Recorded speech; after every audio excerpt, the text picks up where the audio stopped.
"If you're so damn smart," he sneered, slamming the contract onto the counter with the flat of his palm. "Then translate this."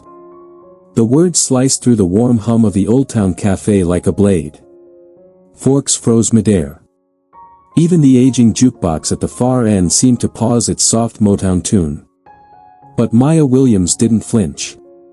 She simply looked down at the thick legal stack in front of her, Hearth merger documents that had already defeated 3 of the most expensive attorneys in Atlanta, and blinked once. She was 19, black, wearing a faded gray apron that smelled faintly of hash browns and coffee. And yet, for a moment, she stood taller than the man in the crisp navy suit glaring at her.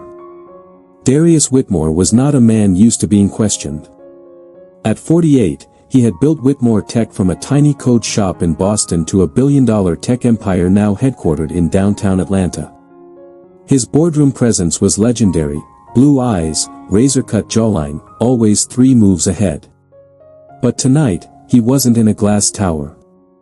He was in a diner with chipped formica tables and flickering neon because his deal, a billion-dollar merger that would secure his place in the pantheon of tech titans, was falling apart, and he needed a place to think. The waitress had simply brought him coffee, then noticed the furrow in his brow. The red ink he'd scrolled along the margins of a clause labeled conditional termination on market disruption. "Looks like you're wrestling with a bear," she'd said, smiling gently as she set down a glass of water. Darius hadn't looked up.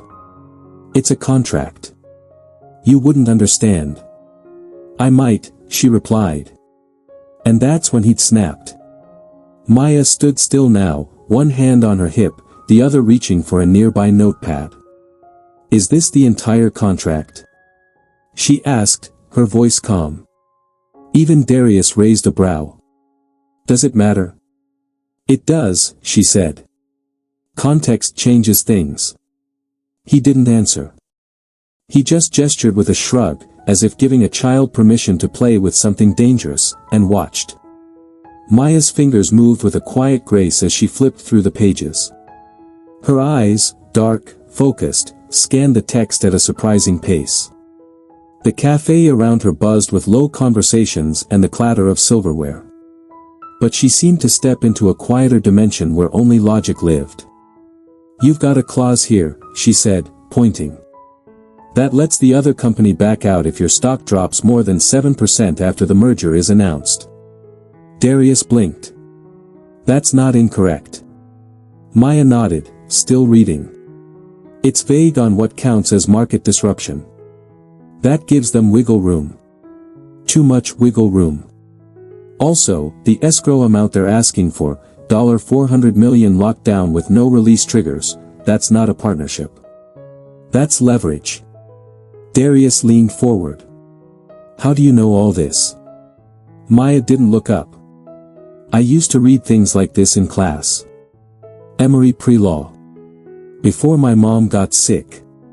Before I had to start flipping pancakes to pay the rent." Something inside Darius shifted, barely. His mouth opened, then closed. He studied her face now. Not just the sharpness in her tone, but the steadiness in her hands.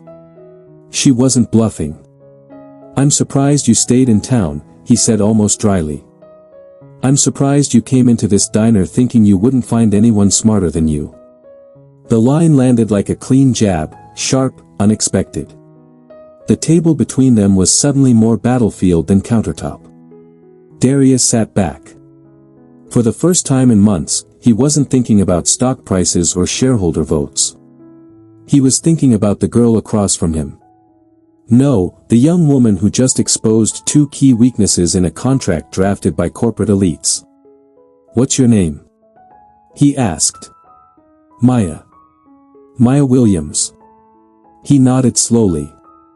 "You ever think about doing more with all that sharp thinking?" "I did," she said, wiping her hands on her apron. "But sometimes life doesn't care what you plan." Silence stretched between them for a breath too long. Then she pushed the contract back toward him. "You should fix Clause 7C and add a trigger on the escrow fund. Phase-based release tied to deliverables. Otherwise, they'll squeeze you when you're most vulnerable." Darius studied her jaw, tight. "You're serious?" he murmured. Maya gave a half-smile. "I was serious before you insulted me. I'm just being generous now." He didn't reply. Not right away. His eyes flicked down to the contract, then to her notepad. Her notes were clear, concise, surgical. "Can I buy you coffee?" he asked somewhat awkwardly. Mia glanced at his untouched mug. "You already did." And with that, she turned, walking back toward the kitchen, her step steady, her head held high. Darius stared at her back, then back down at the contract. For the first time in weeks, the words on the page didn't seem like fog. They were starting to make sense, and not because of him. He didn't know it yet, but the most important meeting of his life hadn't happened in a boardroom. It had just taken place in a booth beneath a flickering neon light over black coffee and a side of humility. Before we dive back into the story, tell me, where are you watching this video from? Leave a comment below and don't forget to subscribe, because tomorrow the most inspiring stories are waiting just for you.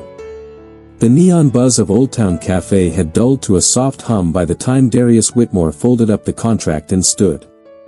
His coffee had long gone cold. The girl, now the woman, had vanished into the back without a glance over her shoulder. He lingered a moment near the door, staring at the swinging kitchen flap, then left without a word. That night, sleep eluded him. He lay in bed staring at the ceiling of his luxury penthouse downtown, the city lights casting long, fractured shadows across the walls. Something about Maya Williams bothered him. Not in a way that insulted his pride, though. Yes, his ego had taken a blow, but in a way that scraped against the hardened parts of him, the parts he thought had long fossilized. He kept replaying her words, her precision, her composure. The way she didn't flinch when he snapped, didn't shrink when he challenged her. She wasn't playing at being smart. She was smart. By morning, Darius had already had his legal team re-examine Clause 7C and the escrow triggers, and they confirmed it. Maya had been right on both. What infuriated him more was how easily she'd spotted them, things his top attorneys had missed. Later that afternoon, as he sat in a boardroom lined with glass and chrome, surrounded by people in $1,000 suits, Darius found his mind drifting back to chipped counters, cheap coffee, and a 19-year-old waitress who'd spoken about billion-dollar contracts as if she were correcting a grocery list. By Wednesday, he found himself standing outside the cafe again. It was lunch rush. The clinking of plates and the low murmur of casual conversation poured through the slightly ajar door. He hesitated, not used to being uncertain about entrances. When he stepped inside, a few heads turned, not out of recognition, but because he looked wildly out of place in his suit. Maya spotted him immediately. She was carrying a tray of 3 water glasses, weaving between tables like she'd been born in that space. Her hair was tied back in a low puff, her apron a little looser today, her sneakers scuffed. She gave him a look, not hostile, not curious, just aware. "Back for the eggs?" she asked as he approached the counter. "Back for you," he replied bluntly. A pause. Then she set the tray down, leaned forward slightly, and said with no amusement, "I'm working." "I won't take long," Darius said. "I just wanted to say thank you. You saved me from a potential disaster. Millions, at least." Maya blinked slowly. "You sure you want to be seen thanking a waitress?" "That's the thing," he said, sliding onto a stool. "I'm not sure you're just a waitress." She tilted her head, arms crossed. "Now, what else do you think I am? Someone who understands systems. Someone who sees through language. Someone who, given a chance, might outthink every junior associate in my firm."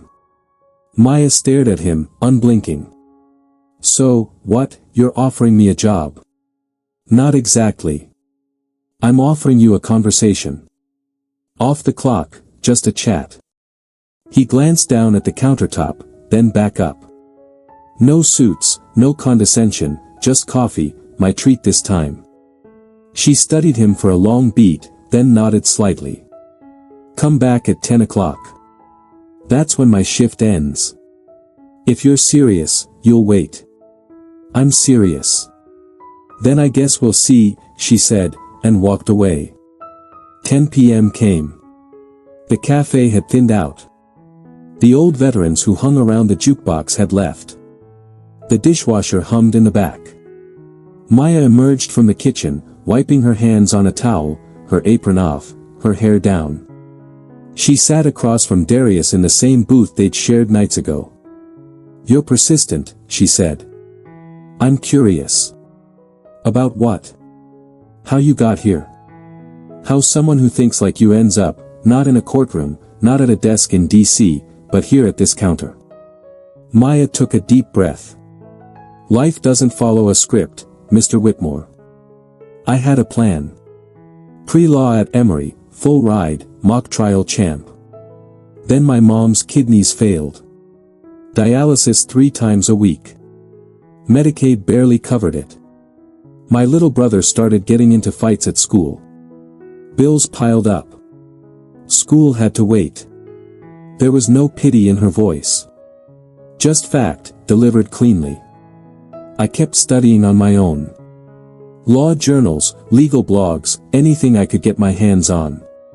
Even started coding, working on a legal literacy app for teens, something simple, interactive contracts, translation tools, stuff like that. But who's going to take a waitress with a half-finished degree seriously? I would, Darius said without hesitation. Maya raised a brow. You, the guy who called me sweetheart and told me to stick to pouring coffee? His jaw clenched. I deserve that. Yes, she said simply. But I'm not stupid, he added. I've made a career out of spotting ideas before they go mainstream. I know talent when I see it. And Maya, what I saw the other night, that wasn't casual talent. That was brilliance. She looked down, her fingers tracing the edge of the table. I'm not asking for charity, she said. Good. I'm not offering it. I'm offering partnership. I want to help you build your app. Resources, developers, funding. You lead. I back you. Maya didn't answer for a while. She glanced out the window where the streetlights spilled gold onto the pavement. You know what the hardest part of being invisible is? She said at last. It's not that people don't see you. It's that they look straight at you and still decide you're not worth seeing. Darius's voice dropped. Then let's make them look again. Her eyes met his. Okay, she said softly. But I don't want to be your project. I want to be your equal. You will be, he promised. Outside, the city buzzed. But inside that booth, something else buzzed louder. Possibility. For the first time in a long time, Maya felt the weight of her ideas being taken seriously. And Darius felt something foreign yet welcome, hope. Not in numbers or margins, but in people. They clinked 2 coffee mugs together.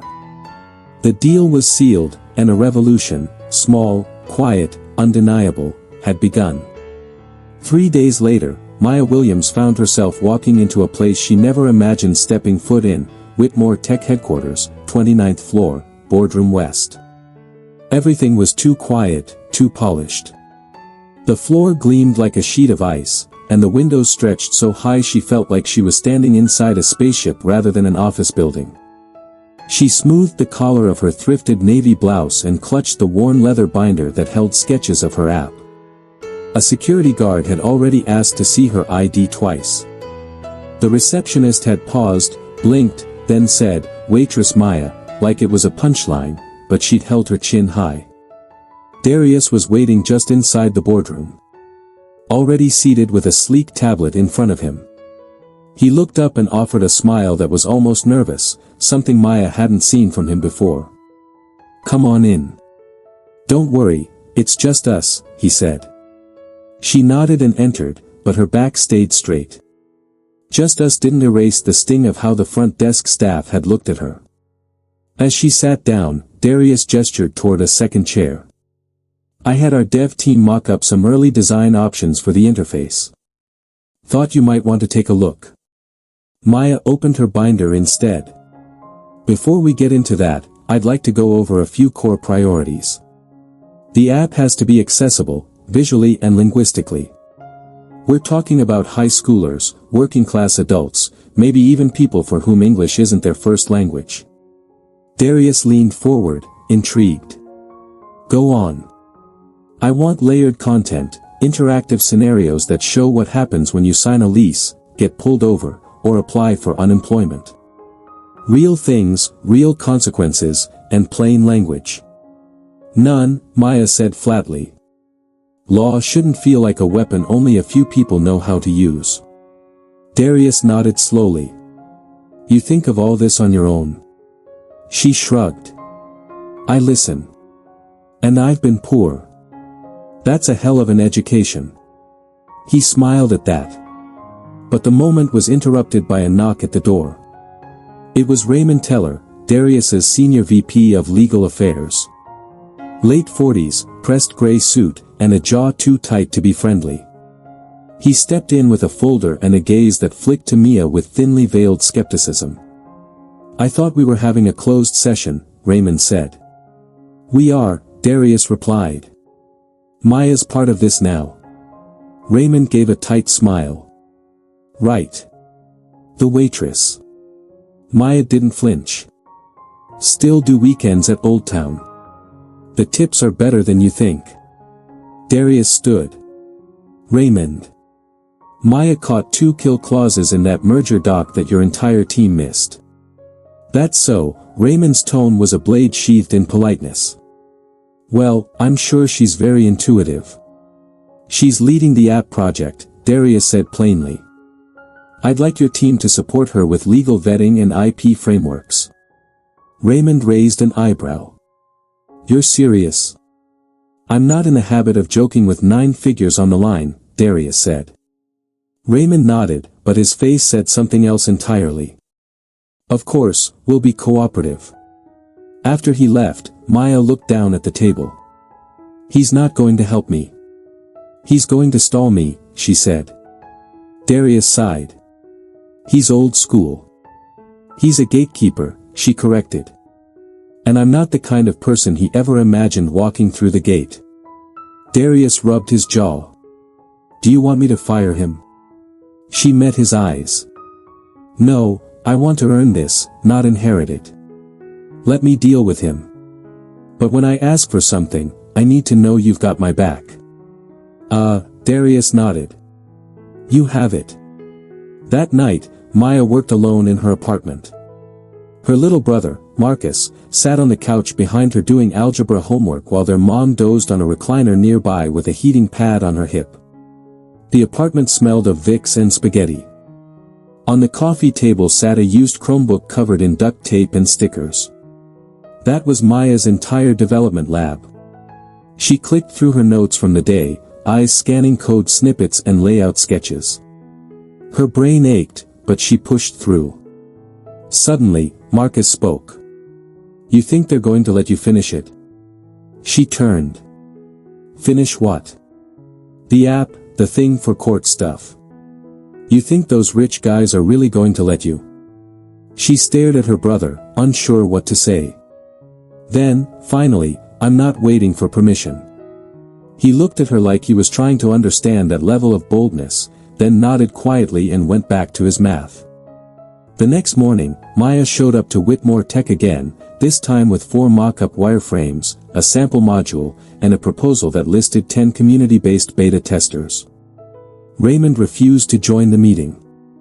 Instead, his assistant forwarded a redlined version of her document with the note, too ambitious. Suggest scaling back to protect liability. Maya read the edits, then printed out her original version and marched to Darius's office. She dropped both copies on his desk. I'm not scaling back, she said. Darius read through the notes silently, then looked up. You're right. We go with your version. Maya blinked. That easy? He shrugged. No, but that necessary. She smiled, a small one, the kind you save for moments that feel like private victories. Then she turned to go. At the door, she stopped. He's going to keep trying to block me. I know. Then be ready, Darius nodded slowly, already dialing a number. I'm always ready. As Maya stepped into the elevator, she realized something had shifted, not just in the way Darius saw her, but in how she saw herself. She wasn't playing defense anymore. She was building something step by step. And nobody, no matter how well tailored their suit was going to stop her now. The doors closed with a soft ding, sealing her inside a rising glass box of possibility. And this time, she didn't look down. The prototype came to life on a quiet Sunday morning just after sunrise. Maya was still in her pajamas, sitting cross-legged on the living room floor with her brother Marcus snoring softly behind her on the couch. Her fingers hovered over the keyboard, heart hammering as the interface she dreamed of for 2 years blinked into view. Clean lines, simple language, a start button shaped like a courthouse gavel. She hit begin. The screen loaded the first scenario. You've been pulled over by a police officer. What are your rights? Below it, 3 buttons: say nothing, ask why, reach for license. Each option led to short animated outcomes, some that escalated badly, others that de-escalated. The voiceover was hers, recorded quietly at midnight the night before, steady, patient, not robotic. It wasn't perfect. The fonts were clunky. The animations jerky, but it worked. She sat back and exhaled. It lives, she whispered, more to herself than anyone. At 9:07 a.m., she emailed Darius the link. No explanation, no headline, just a subject line, first breath. He called her 30 minutes later. Is this real? He asked, almost breathless. You tell me, Maya said. I've never seen anything like this, he murmured. You made this on a Chromebook? Yeah. And half a bottle of instant coffee, he chuckled. I'm showing this to our UX team today, with your permission. You don't need my permission, she said. You need my voice in the room. That afternoon, she walked into the Whitmore Tech Innovation Lab with her back straight and her binder tucked under one arm. The lab was glass-walled and sun-drenched, filled with developers and design consultants in sneakers and hoodies who barely looked up when she entered until Darius announced, Everyone, this is Maya Williams. She built what you're about to see from scratch, and she's leading this project moving forward. That got their attention. Some nodded respectfully, others exchanged glances, unreadable. One woman, mid-30s with pink hair and a Stanford hoodie, smiled and said, Hell yeah. Maya connected her laptop and launched the demo. For 15 minutes, the room was silent except for the clicks of the mouse and the voices from her app, scenarios, choices, legal explanations in plain speech. At the end, a round of applause broke out, not thunderous, but real. A developer named Luis leaned forward. We can polish the animations. Optimize for mobile, but the flow is intuitive, the logic path's tight. Where'd you learn design? Asked another. Maya shrugged. From mistakes, and from watching how people get hurt when they don't know their rights. Over the next 2 weeks, Maya became a fixture in the lab. She sat through UI debates, led storyboarding sessions, and held team huddles at 10 p.m., fueled by diner leftovers and vending machine coffee. She was younger than everyone, less formally educated, and the only black woman in most rooms. But none of that stopped her. Darius, true to his word, backed her at every meeting. But he also watched closely as Maya began forming a leadership style that was nothing like his. She asked questions more than she gave orders. She let junior designers test ideas before senior ones. She listened, and the app evolved. It wasn't just Lawbridge anymore. It was a movement. Then came the school pilot. Maya had suggested testing the app in 3 Atlanta high schools with at-risk youth. She and Marcus printed flyers, created QR codes, and handed them out outside football games and bus stops. On a chilly Tuesday morning, Maya stood in front of 30 high school seniors at Langston Prep, presenting Lawbridge on a classroom projector. She wore a blazer over her diner uniform. It was the only professional jacket she owned. You ever wonder what happens if a landlord keeps your deposit? She asked the class. A girl in the back raised her hand. They keep it. You can't do nothing.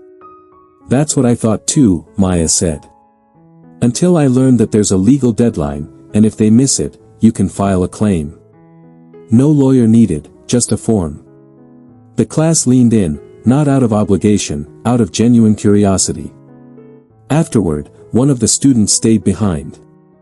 He was tall, skinny, with sad eyes and a tear-shaped scar on his cheek. You really make this? He asked. Every word, she replied. My mom, she signed some papers last year. She didn't understand them.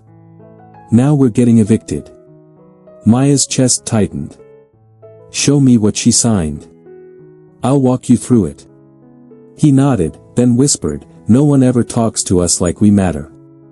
Maya watched him walk out, her throat burning.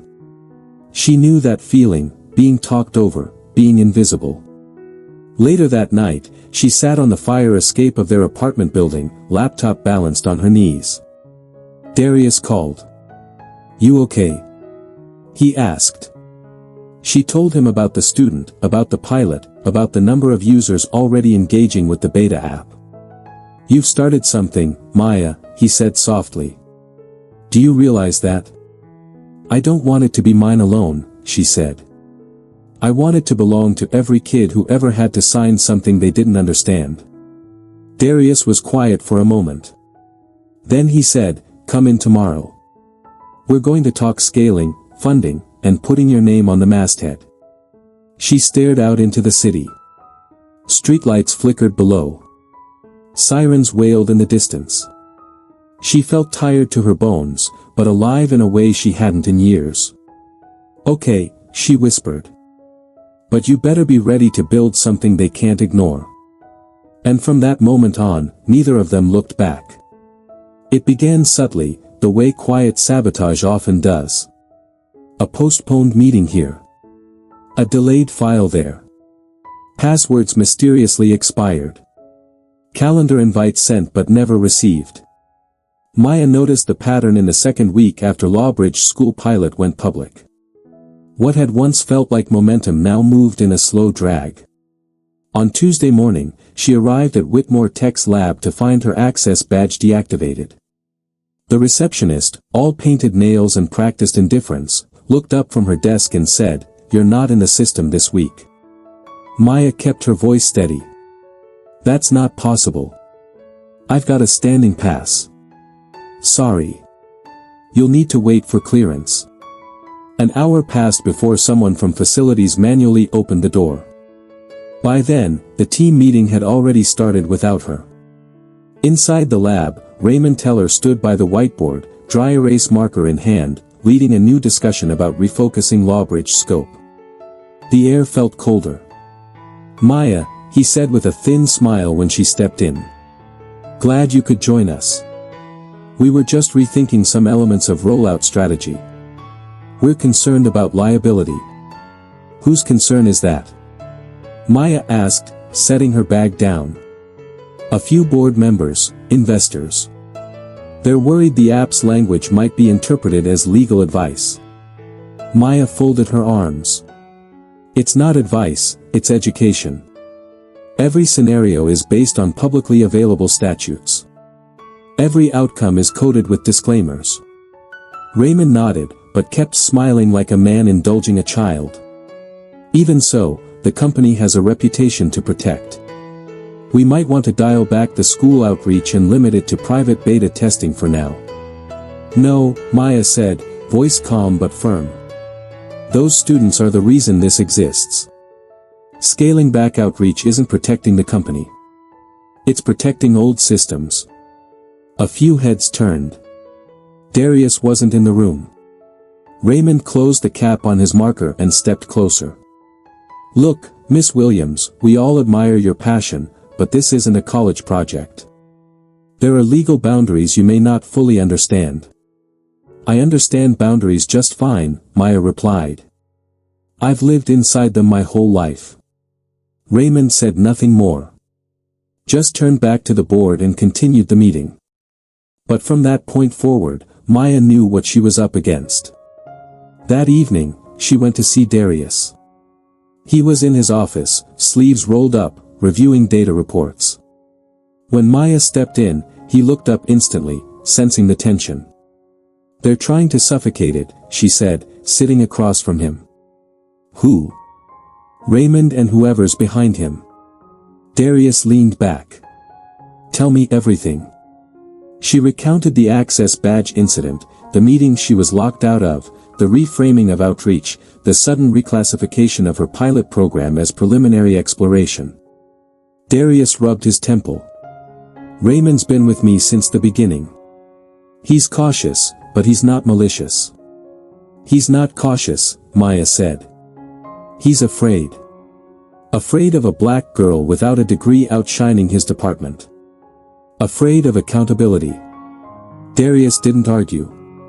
He looked at her long and hard, then nodded.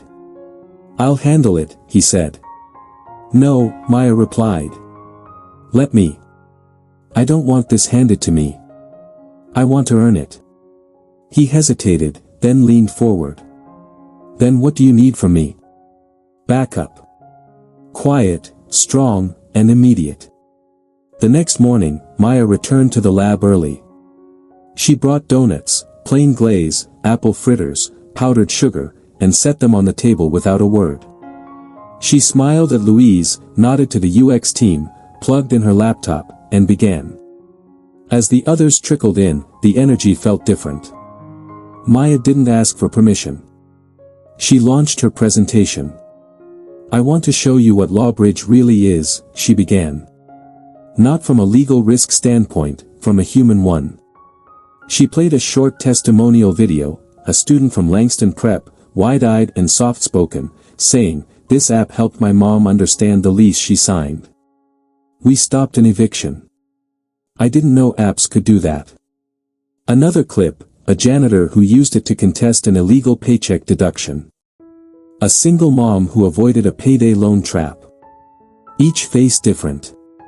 Each story the same, people who'd been powerless now holding knowledge like armor.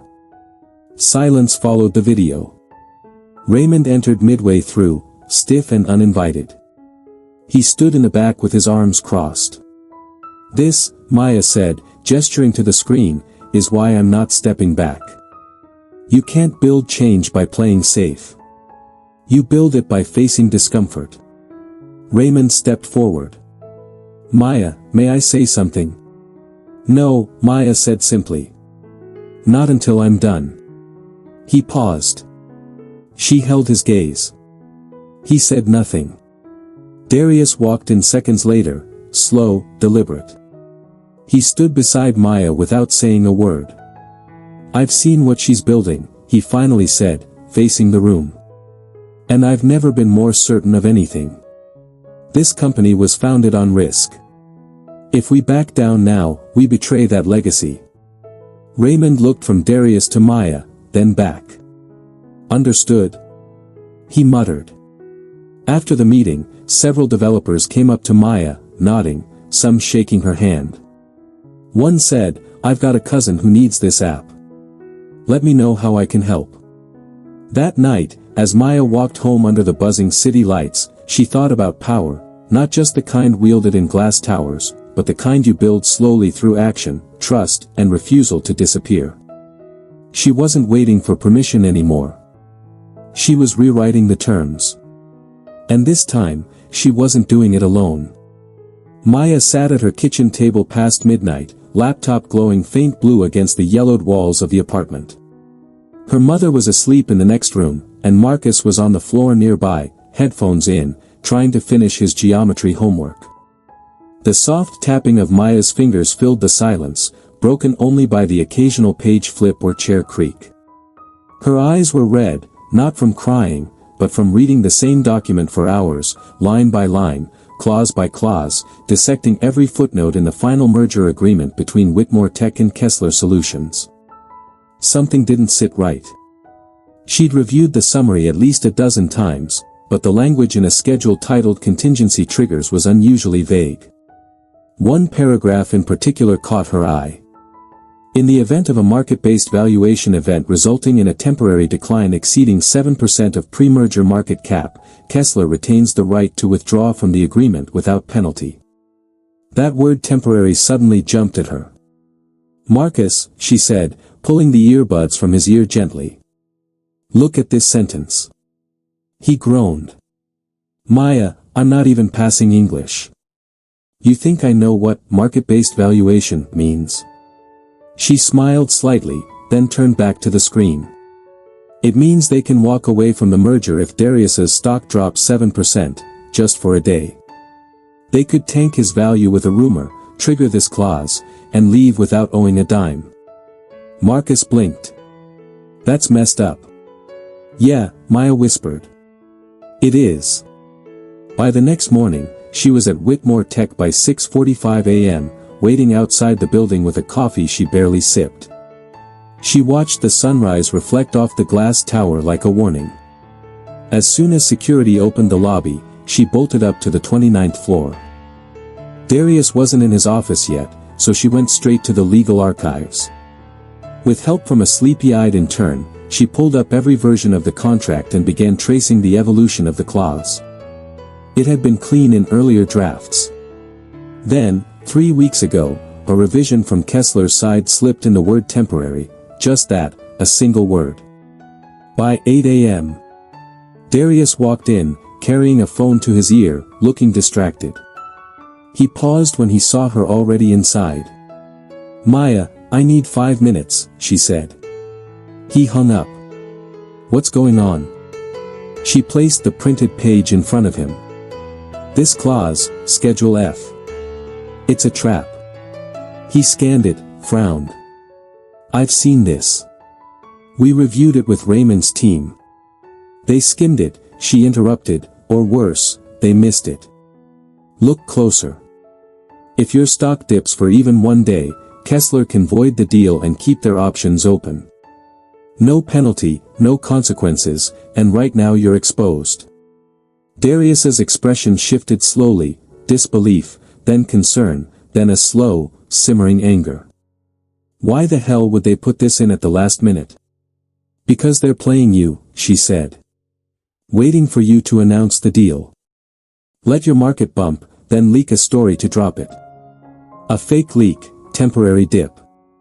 They walk away. Your company bleeds." He stared at her. "Jesus, I need you to listen very carefully," Maya said. "You either renegotiate this clause now or you prepare for a public takedown in 3 weeks." Darius walked to the window, gripping the bridge of his nose. "Why didn't Raymond see this?" "Because he was too busy trying to sabotage my access to this building," she replied flatly. Darius turned. This is why you're here. You saw what no one else could, what no one else would." He didn't hesitate. He picked up the office phone and dialed. "Call an emergency board session. Today. I want legal, PR, and M&A in the conference room by 10 o'clock. We're rewriting this deal." Later that morning, Maya sat silently at the end of the long polished table in the executive boardroom. Her seat wasn't labeled, no name plate, but everyone there knew who she was now. Raymond entered last, his face tight. He didn't look at her. Darius opened the meeting without preamble. "We're pulling Clause F, redrafting the language." Maya Williams identified a loophole that could have sunk this company. She brought it forward. "She's the reason we're still in control of this deal." There was a stunned silence. Raymond finally spoke. "With all due respect, we vetted that clause thoroughly." "No, you glossed it," Darius said. "She caught what you didn't. From now on, all merger documentation passes through Maya's desk first." A few executives exchanged glances. One board member, a woman in her 60s with silver hair and sharp eyes, leaned forward. "Maya," she said. "How did you learn to spot something like that?" Maya met her gaze calmly. "I've been taught to read the fine print my whole life because people like me aren't given second chances. We have to get it right the first time." The woman nodded slowly. "Good answer." After the meeting, Raymond cornered her in the hallway. "Enjoy the spotlight while it lasts." "Huh?" Maya didn't flinch. "I don't need the spotlight. I've got the truth." He blinked, thrown off. "And unlike you," she added, "I don't need a title to make a difference." She walked away without waiting for a response. That evening, Darius found her in the lab, bent over her laptop again. He placed a folder in front of her. "What's this?" she asked. "Your official appointment, Director of Legal Innovation, effective immediately. Full salary, full benefits." Maya opened the folder and stared at the letterhead. "I thought you said I didn't need a title," she said quietly. "You don't," he replied. "But they do. And they'll think twice before underestimating you again." She smiled, tired, steady. "Thank you," she said. "But we're not done yet." "No," he agreed. "We're just getting started." And in that quiet lab, surrounded by code, coffee cups, and the faint hum of a server, real justice began to feel like something not just possible, but inevitable. Maya's name hit the press before she was ready. It began with a headline buried 3 clicks deep on a tech gossip site: Waitress turned legal prodigy. Whitmore Tech's bold new bet. Then came the tweets, the LinkedIn posts, the think pieces. By midweek, her inbox had exploded. Some praised her as the face of a new era. Others accused Whitmore Tech of manufacturing a diversity story. A few just scoffed. Is this what Silicon Valley's come to, high school dropouts running legal ops? Maya tried to ignore it. She poured herself into finalizing Lawbridge's codebase, testing user experience flows, overseeing community partner trainings. The app was just days from launch, and still the noise kept getting louder. Then came the email from Investor Relations.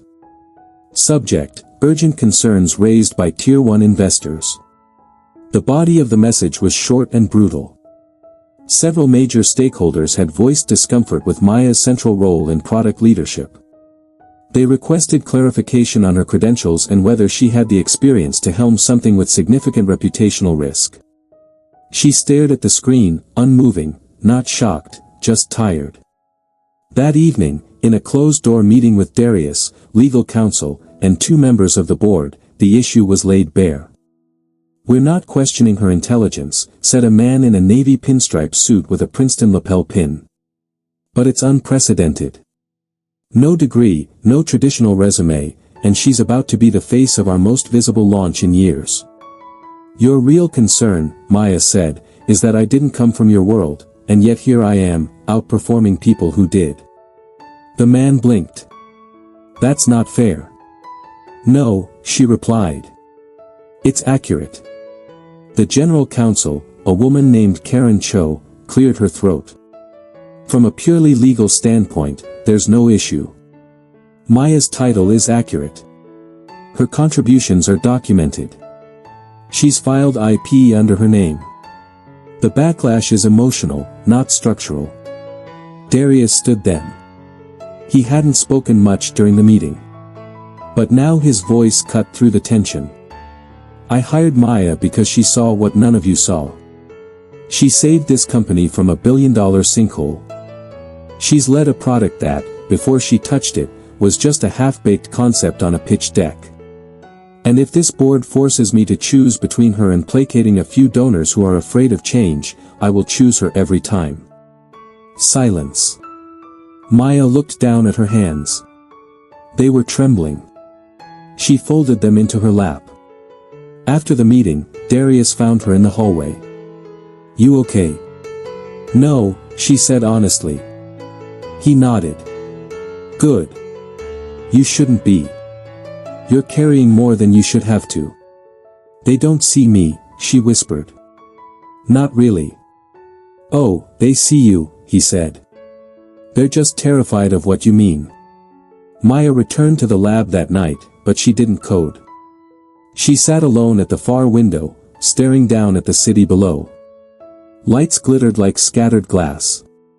A freight train groaned somewhere in the distance. Her phone buzzed.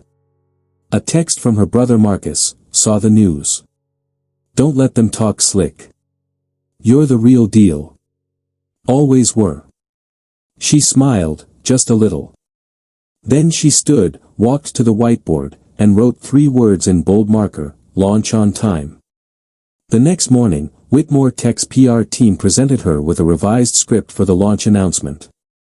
Polished, sterile, safe. She read it once, then placed it gently on the table. No, she said. We just want to make sure nothing is controversial, one executive offered. Justice is always controversial, she replied.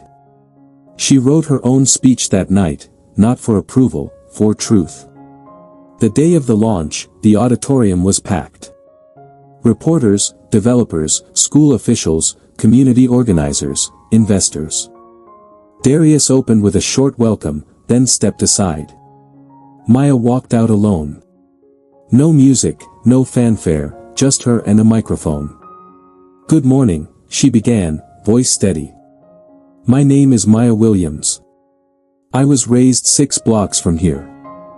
I've waited tables, changed bandages for my mother, and helped my brother stay in school. And now I've helped build something that doesn't belong to a boardroom. It belongs to everyone who's ever signed something they didn't understand and paid the price for it. She paused. Lawbridge isn't just an app. It's a flashlight in a room most people don't even know they're locked in. The room held its breath. This isn't about me. I don't need applause. I need you to listen to what happens when people get tools they were never meant to touch and use them to stand taller. She looked out into the crowd and finished simply. Justice shouldn't be reserved for the fluent. It belongs to all of us. Today we begin proving that. When she stepped off stage, the silence broke into a roar. Reporters shouted. Phones flashed. People stood, not out of politeness, but belief. And Maya? She didn't smile. Not yet. There was still work to do. 2 hours after the Lawbridge launch, Maya sat alone in a side conference room at Whitmore Tech's headquarters. The cheers had faded. The cameras were gone. But her heartbeat still hadn't returned to normal. She had delivered the speech. She had stood in front of a crowd of decision-makers, investors, skeptics, and reporters and spoken from the marrow of her experience. But now came the harder part, the attention. A knock on the door broke her silence. It was Luis, one of the UX developers, holding a tablet in his hand. You should see this, he said, voice trembling with disbelief. We're trending. He turned the screen toward her. On the homepage of a major tech news outlet, a photo of Maya at the podium stared back at her. The headline read, "The future of law is here, and she wears sneakers and speaks truth." Below that, an embedded video already had 1.2 million views. Comments flooded in, everything from "this girl is brilliant" to "why hasn't she been hired by the White House yet?" And of course, a few venomous ones. Affirmative action at its finest. Where's her degree? Another media stunt. Maya handed the tablet back. I don't care about trending, she said. Louis smiled. That's why you are. She thanked him, then pulled her phone from her pocket. There were over 100 texts, some from journalists, others from former classmates, even a message from her high school debate coach who wrote, "Told you the fire." She scrolled slowly until she reached a name that made her pause, Darius Whitmore. His text read simply, "Board's asking for a meeting today. You ready?" Her fingers hovered over the screen before she replied, "Always." By 3 p.m., she was back in the boardroom. This time they were all waiting for her. Darius stood as she entered, nodding her toward the head of the table. "This seat's yours today." Maya sat, back straight, shoulders square. She wasn't pretending anymore. She had already stepped into the storm. Now she was guiding it. An older board member, Miss Ellen Briggs, white hair, thick glasses, and a quiet intensity, cleared her throat. "Miss Williams," she began, "the response has been overwhelming. Investors are calling. Community leaders, even the mayor's office, were looking at federal interest." "I understand," Maya said. "But there's concern," Ellen continued. "The platform's reach is growing rapidly. There are legal implications we hadn't forecasted, and some feel it might be prudent to bring in external leadership, someone with policy experience, to co-lead with you." Maya let the words hang in the air before replying. "I appreciate the concern, but I'll remind you I've led every decision this app has made. Not out of guesswork, but necessity. I built Lawbridge because I lived the gap it's trying to close. And with all due respect, I won't be managed into silence by a co-leader with no skin in this fight." One of the younger board members leaned forward. "But with federal contracts looming, then it's more important than ever that the person leading this isn't just fluent in systems," Maya said, "but grounded in the lives this app touches." Darius said nothing, but his eyes gleamed with quiet pride. Ellen folded her hands. "Then we'll follow your lead. But be prepared. The next few weeks won't be easy. Success rarely is." After the meeting, Maya walked through the corridors of Whitmore Tech and noticed something strange. People were smiling at her, not politely, not awkwardly, but warmly, like they finally saw her as more than an exception, maybe even as a leader. She returned to the lab and was surprised to see a small group gathered around the main monitor. Luis looked up. "You're going to want to see this." The screen displayed a breaking news banner. "President's office reaches out to Lawbridge for potential collaboration on National Digital Literacy Plan." Maya stared. "Is this real?" Luis nodded. "They want a pilot version of the app adapted for federal use in community centers. Free." The room buzzed. But Maya wasn't smiling. Not yet. Instead, she stepped outside into the alley behind the building. A cool wind brushed against her face. She pulled out her phone and dialed a number she hadn't used in months. The voice on the other end answered, cautious. "Hello, Maya Williams," she said. "Remember me?" A pause. "Then, of course, I remember. I heard your speech." It was Professor Annette Sloan, Maya's former pre-law mentor at Emory, the woman who once told her she had the sharpest mind in the freshman class before Maya dropped out without saying goodbye. "I didn't finish what I started," Maya said. "You just finished something bigger," Sloan replied. "I want to come back," Maya said quietly. "Not because I need the degree to prove anything, but because I want the education I didn't get to finish on my terms." Sloan was silent for a moment. "Then, your seat is still here." "It always was." Maya hung up and stared at the sky. Gray clouds loomed, but a strip of gold light broke through the edges. That night, she returned home to find Marcus on the couch watching her speech again. "You really said all that?" he asked, eyes wide. She nodded. "And I meant every word." He grinned. "I told my teacher my sister made an app that might get on the president's phone." She laughed, soft and disbelieving. "That's probably the first time I've ever made national news with a hoodie and no makeup." He leaned his head on her shoulder. "Still looked like a boss." Maya closed her eyes and let the moment sink in. She wasn't here because someone gave her a seat. She was here because she built her own table. And now everyone wanted to pull up a chair. It was nearly a year to the day since Maya had first slid that thick contract across the counter to Darius Whitmore, daring him to believe she could translate more than just legalese.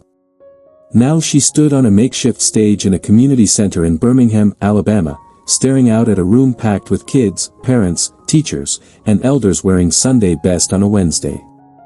Behind her, a banner hung from the ceiling in bold blue letters, Lawbridge, free legal education for everyone. The mayor sat in the front row, a local pastor, 2 members of Congress. But Maya only had eyes for the rows of young people looking up at her like she was something between a teacher and a revolution. She took a breath. You ever been told to sign something without knowing what it meant? She asked the crowd. Murmurs of yes rippled through the room. One man in the back said out loud, more times than I can count. Maya nodded. Lawbridge started because I watched my own mother sign away a medical payment plan she didn't understand.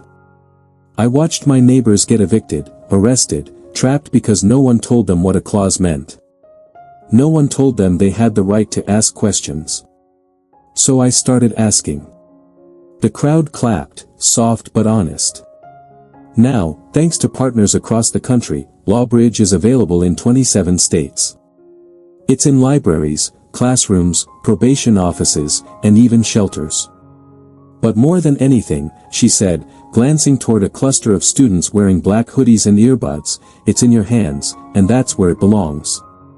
Afterward, people lined up to speak to her. A single mom asked if Lawbridge could help her fight a predatory rent-to-own agreement.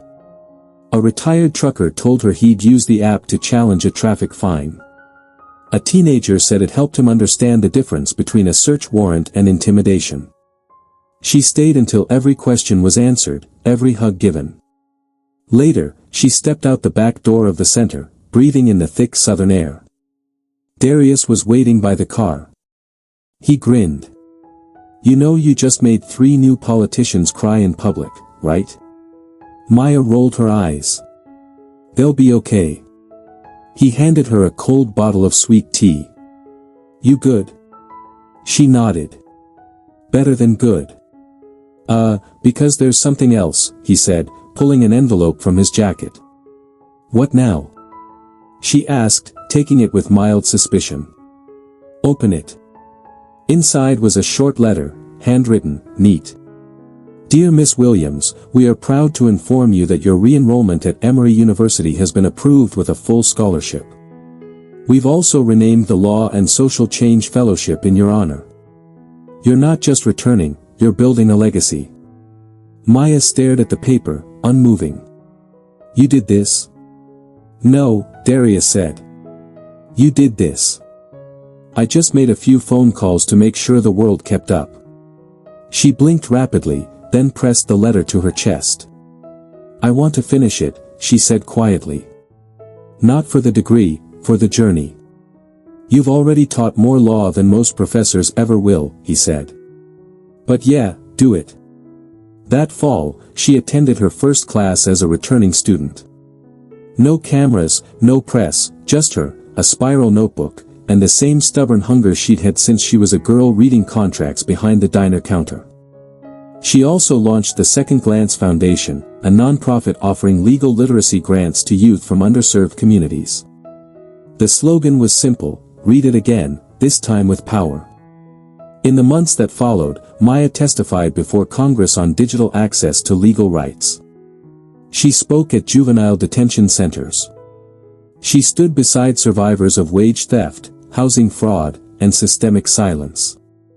And each time she didn't position herself as a savior, but as someone who'd once been in their seat.